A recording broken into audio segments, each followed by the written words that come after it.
Shalom, saudara. Saya saat ini mau berbagi pengalaman ketika saya mendengar Pendeta Saifuddin Ibrahim berkhotbah. Beberapa waktu yang lalu, atas seizin Tuhan, beliau ada pelayanan ke NTT, ke kota Soe, namun karena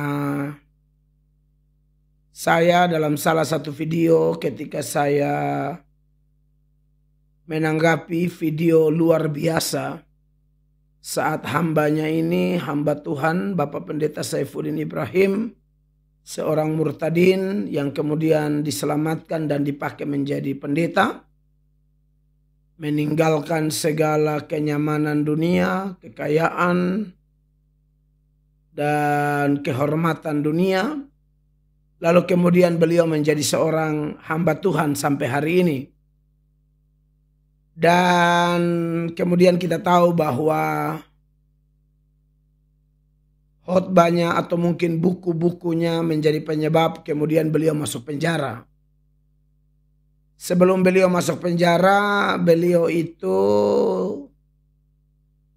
diadili ya. Dan yang membuat saya diberkati, saya senang sekali, saya luar biasa, saya belum pernah ketemu kesaksian hamba Tuhan dimanapun, apalagi di Indonesia, di mana dalam pembelaan iman seseorang, dia membacakan Alkitab, mendoakan oknum-oknum penegak hukum, waktu itu polisi, jaksa, hakim, dan lain sebagainya. Dan kemudian saya tanggapi, dan mungkin itu ditonton oleh Pak Saifuddin dan istri.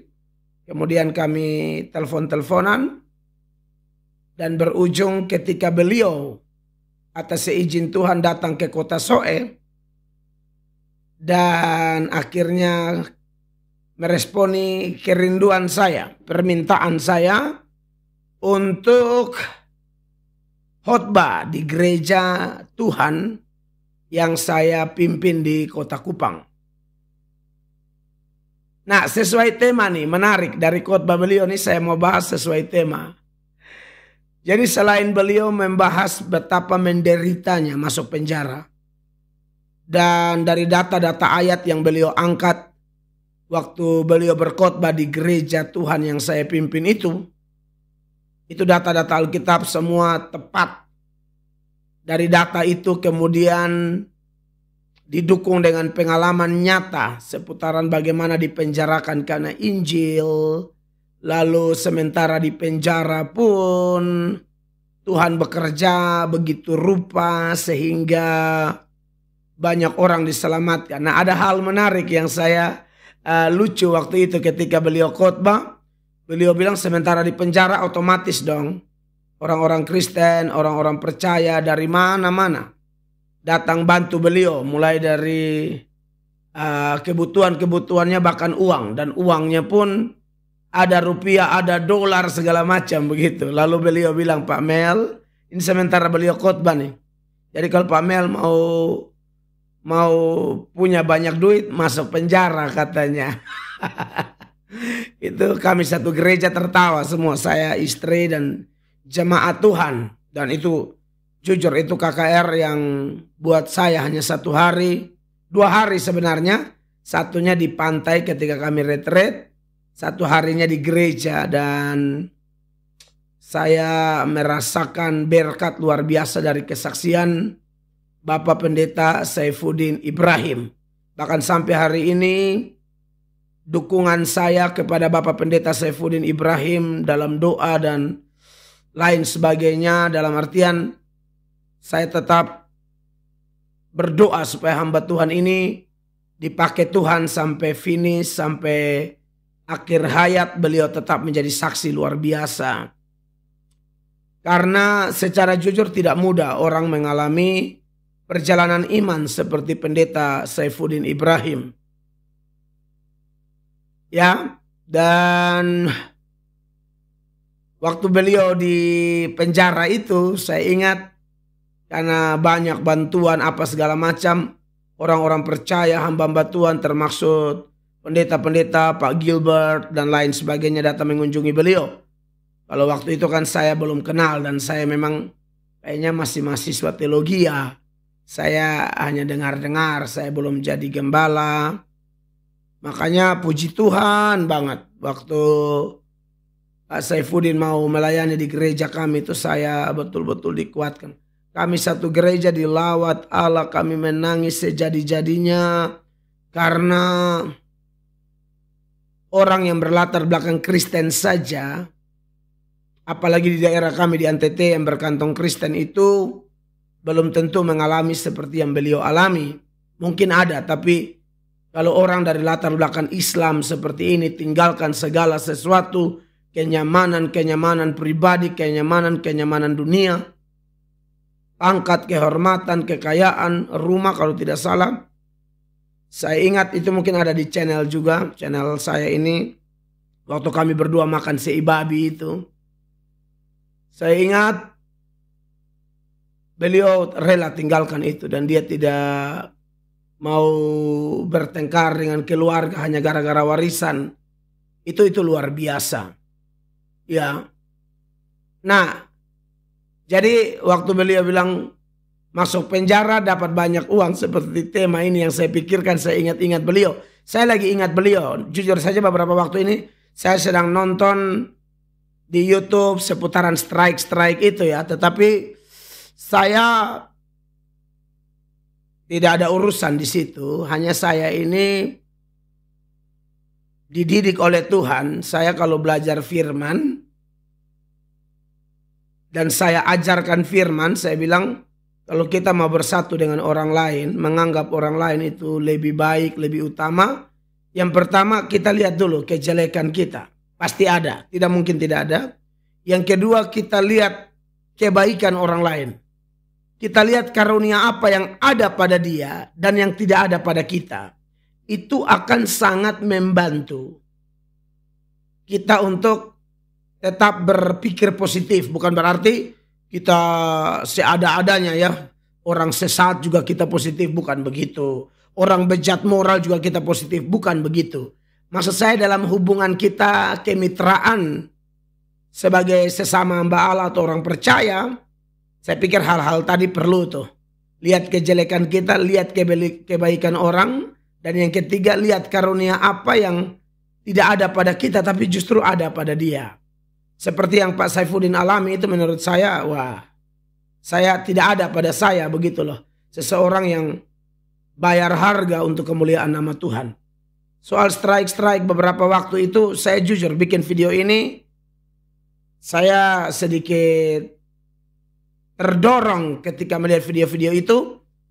Ya saya pikir itu mungkin salah paham atau kesalahan yang bagaimana di antara sesama YouTuber dengan Bapak Saifuddin kan. Tapi ya sudah, saya pikir kita keluarga, saya pikir Tuhan akan menolong Pak Saifuddin untuk membuat keputusan yang terbaik. Karena pelayanan beliau itu, khotbah beliau, kesaksian beliau itu telah menguatkan banyak orang. Saya salah satunya. Ya, saya tidak tahu persis duduk berdiri masalah strike itu, saya tidak tahu. Jadi saya tidak mencampurinya. Hanya saja kalau saya lihat beberapa video yang menyebut beliau hamba uang, saya kok pikirnya saya berpikir kalau memang dia hamba uang, sebaiknya dia jangan masuk Kristen karena di Islam dia punya kehormatan, dia punya kekayaan, dia punya warisan. Itu pikiran saya. Mungkin ada hal-hal lain yang menjadi pemicu beliau melakukan strike seperti itu. Saya tidak bermaksud masuk ke dalam sana karena saya tidak ada urusan dengan strike itu. Tetapi saya karena ingat beliau ya, bahwa sebenarnya Tuhan cukupkan beliau, dan ketika beliau ada uang pun waktu di penjara itu, akhirnya itu menjadi metode tuh. Dia beli makanan, beli Indomie. Jadi narapidana yang lain akhirnya kenal beliau karena suka bagi-bagi. Ini pola pelayanannya beliau nih. Yang saya tangkap salah satu, ketika dia diberkati, dia memang bagi-bagi. Dan saya tahu salah satu sasaran pelayanan di Soe, dia lagi bangun rumah untuk umat apa begitu, orang susah, itu dari uang YouTube. Ya.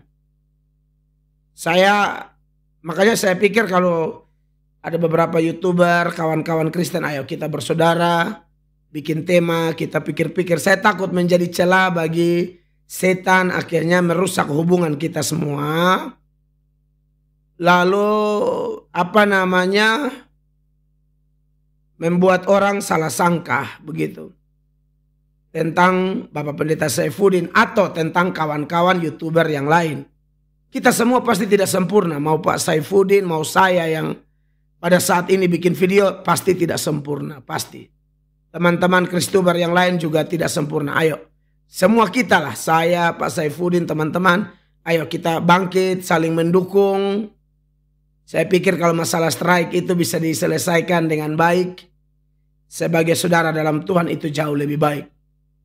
Ya, saya, kalau Anda bilang mau bela Pak Saifuddin atau bela teman-teman, saya sih maunya, kalau saya pribadi ya sebagai hamba Tuhan, jujur saya nonton saya agak terganggu. Ini sudah video kedua seputaran itu yang saya buat. Saya, bagaimana ya, saya hanya mau membela kekeluargaan kita di dalam famili keluarga Tuhan ini. Saya pikir jangan sampai kita jadi tidak enak satu dengan yang lain. Ya, mungkin Pak Saifuddin juga kalau nonton video ini, Pak Saifuddin tahu betapa saya menghormati Pak Saifuddin. Kawan-kawan YouTuber yang baru juga, walaupun kita tidak bertatap muka sebelumnya, tapi tidak bisa dipungkiri kita saudara dalam Tuhan. Jadi saya tidak tahu perkembangan terakhir, saya harap sudah beres. Kita masih punya tugas yang besar untuk mengabarkan Injil melalui channel kita masing-masing, karunia kita masing-masing. Jadi saya pikir sudahlah, mari kita bangkit, kita ingat kebaikan satu dengan yang lain. Apalagi saya lihat beberapa channel itu punya hubungan yang baik dengan Pak Saifuddin juga toh. Sebenarnya yang membuat kita punya hubungan yang sudah rusak bisa menjadi baik, salah satunya ingatlah kebaikan-kebaikan saudara-saudara dengan rendah hati, dengan tenang. Saya pikir itu akan menjadi luar biasa. Buat Bapak Pendeta Saifuddin Ibrahim, saya Pendeta Mel Atok tetap merindukan suatu saat Bapak hadir lagi di daerah kami, di kota kami, di gereja kami untuk melayani. Kami tetap welcome dengan pelayanan Bapak, karena bagi kami khotbah Bapak yang disertai dengan pengalaman nyata yang sesuai Alkitab itu sungguh mendatangkan berkat luar biasa. Ya, saya lihat kalau tidak salah satu channel yang kena strike kalau tidak salah Kanuru ya. Channel Kanuru itu saudara saya dari NTT kalau tidak salah. Dan saya lihat kalau di channel Kanuru itu paling banyak video, salah satu konten terbanyak ya tentang Pak Saifuddin. Kesaksian Pak Saifuddin, pelayanan Pak Saifuddin. Dan saya yakin mereka sangat mengasihi Pak Saifuddin. Dan saya juga yakin Pak Saifuddin pasti mengasihi Kanuru dan kawan-kawan yang lain ya. Kita semua ini hanya, ya begitulah, dibicarakan baik-baik. Lihat semua segala sesuatu, uji hati nurani, minta pimpinan Roh Kudus sesuai firman. Saya pikir kita akan menjadi tim yang kuat. Karena bagaimanapun kita tidak bisa sendiri-sendiri. Kita perlu saling mendukung ya. Jadi bertolak dari mengingat renungan atau khotbah yang Pak Saifuddin sampaikan di gereja tempat saya melayani. Dan juga mengingat beberapa waktu ini ada sedikit, saya punya kekhawatiran setan pakai itu kesempatan merusak hubungan kita, saudara-saudara. Itu dari saya. Saya tidak tahu tanggapan saudara seperti apa, tapi saya sudah begitulah. Kalau saya pribadi ini, saya harus bilang, saya ini kalau miring-miring betul. Maksudnya saya kalau tidak peduli orang juga saya tidak pusing. Tapi saya secara jujur, beberapa waktu lalu saya lagi puji, serukan persatuan hamba-hamba Tuhan, baru lihat begitu saya agak kaget.